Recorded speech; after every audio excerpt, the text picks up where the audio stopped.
దైవస్తుతి భక్తి సుధారస పద్యమంజరి ఛానల్కు స్వాగతము. వీడియో చివరి వరకు చూడండి, లైక్ చేయండి, కామెంట్ చేయండి.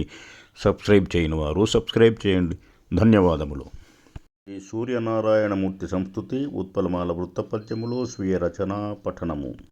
చీకటి దూరమౌద్యుమని ప్రాగ్దిశ నిన్గనగా నభంబునన్ శోకగనీదురశ్మి హరి శుద్ధ పరాత్పరా జాగృతం బగుంలోకమునందు ప్రాణులు సురోచిష ప్రభాకర రవి శ్రీకర వేద వేద్య నను చేయుము ధర్మ పదానుగామిగా